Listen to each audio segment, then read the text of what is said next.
This is George. He lived with his friend, the man with the yellow hat. He was a good little monkey, but he was always curious. Today, George was curious about the big box on the man's desk. What could be in it? He simply had to open it.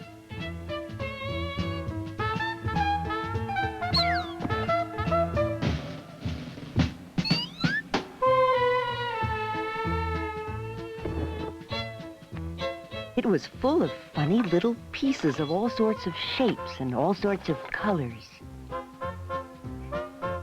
It looked like a piece of candy. Maybe it was candy.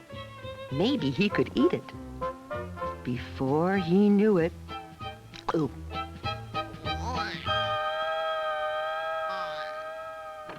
A while later, the man with the yellow hat came home.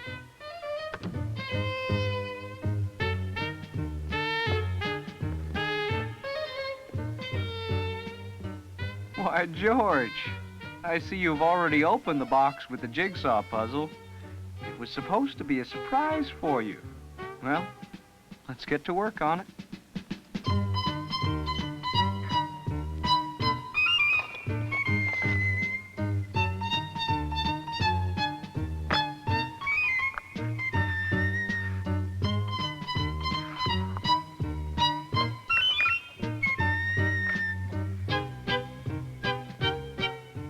Finally, the puzzle was finished.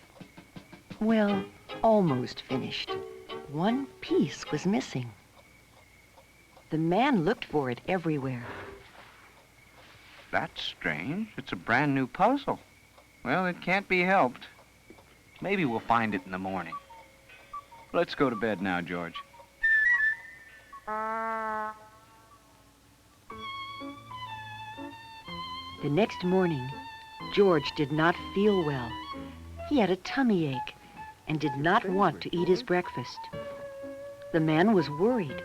He went to the telephone and called Dr. Baker. Dr. Baker said he would be over as soon as he could. Good. First, Dr. Baker looked down George's throat. Then he felt his tummy. Then he took out his stethoscope and listened. I'm not sure what's wrong. You'd better take George to the hospital and have an x-ray taken.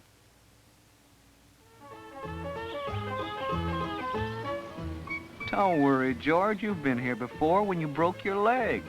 Remember how nice the doctors and nurses were?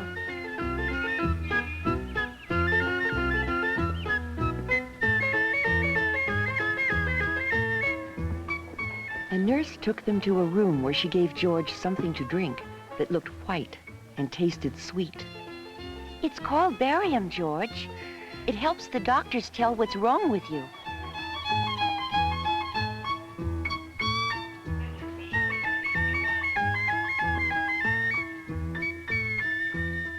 In the next room stood a big table and a doctor who was wearing a heavy apron. He gave one just like it to the man. George was curious. Would he get one too? No, he didn't. You get on the table, George. I'm going to take some X-ray pictures of your insides.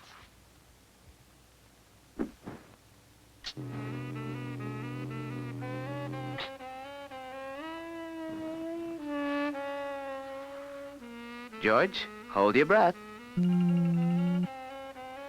Now, you may get up, and we'll have the X-rays developed right away. Now, let's see. There's something there that should not be. Why, that looks like... I think that must be the piece that was missing in our jigsaw puzzle. Well, well, well. At least we know now what's wrong with our little patient.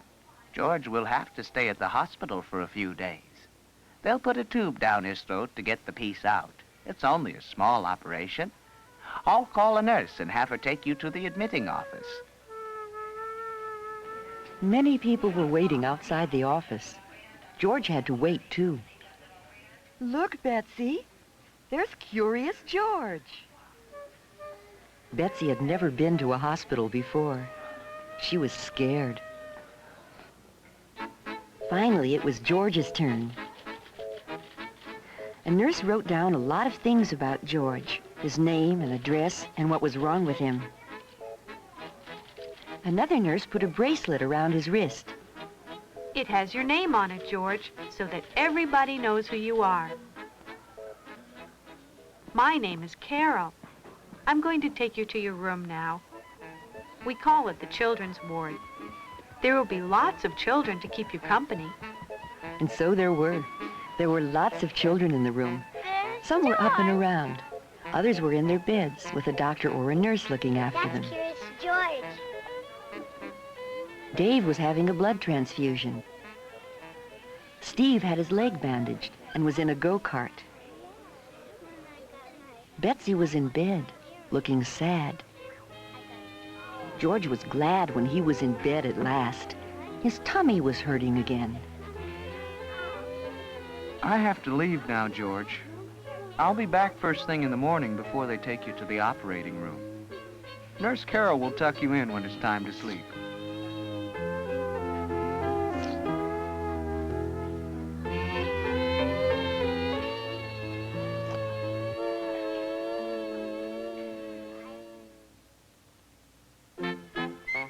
As he promised, the man was back early next morning.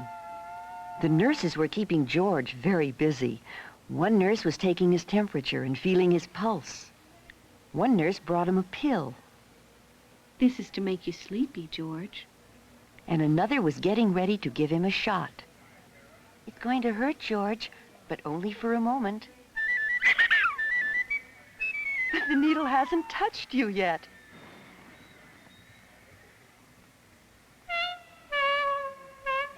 There. That wasn't so bad, was it? No, it really wasn't. And anyway, it was over now. By the time the attendant came to wheel him to the operating room, George was getting sleepy. He tried hard to stay awake because he was curious to see what would happen next. In the operating room, there was a big table with bright lamps over it, and doctors and nurses all around. They had caps on their heads and masks over their faces. Only their eyes were showing. Dr. Baker was there. He looked funny with his mask on. Don't worry. Everything And will be soon fine. George was fast asleep.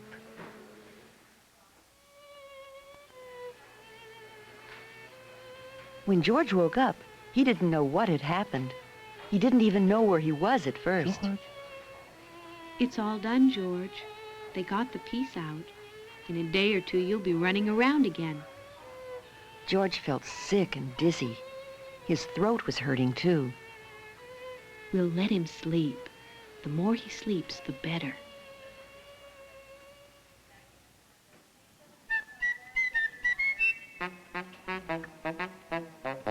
The next morning, George felt better. Dr. Baker came to see him, and of course, the man came, too. Betsy was watching him from time to time. She seemed a little less sad, but she still didn't smile. Tomorrow I can get up and try to walk. Boy, I can hardly wait.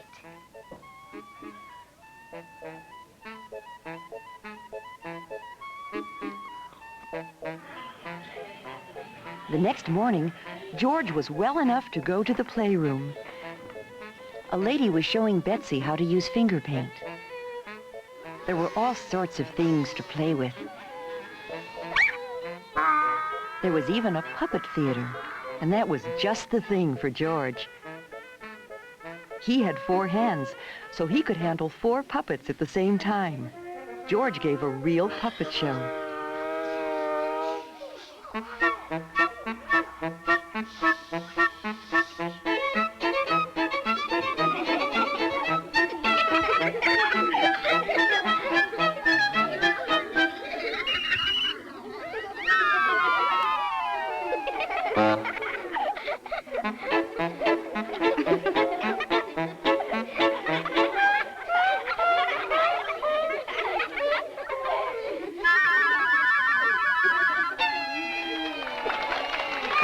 The children laughed and shouted, and even Betsy, for the first time, smiled a little. There were other things in the playroom, a TV set and a record player. George was curious.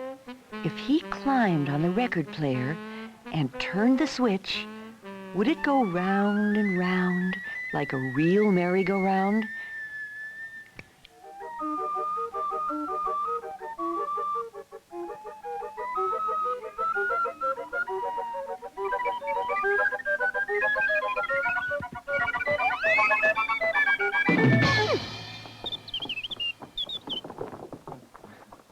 The children cheered.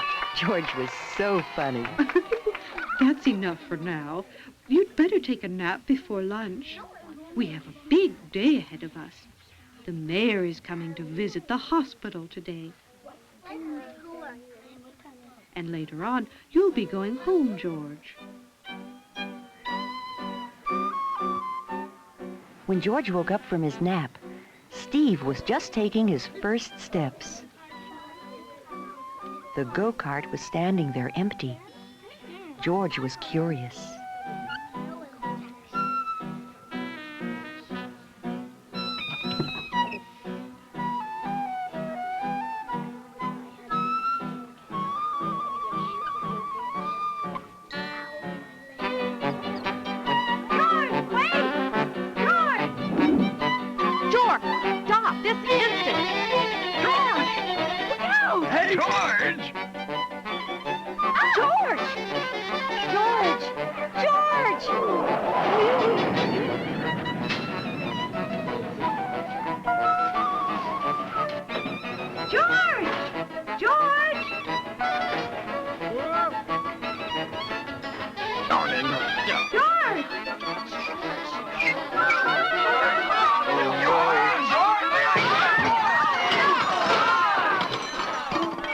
He landed right in the mayor's arms.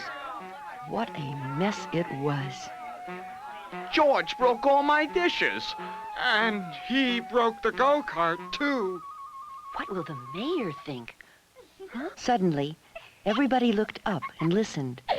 From above came happy laughter, and there stood Betsy. Then the children joined in, and a couple of others. The mayor started laughing, and finally everybody just laughed and laughed. Everybody, that is, except George. Don't be sad, George. The whole thing was so funny.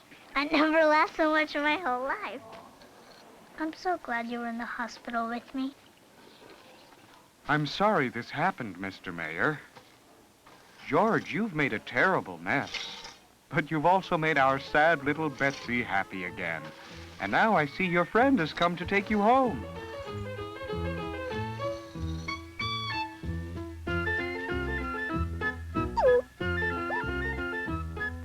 Goodbye, George, and take good care of yourself.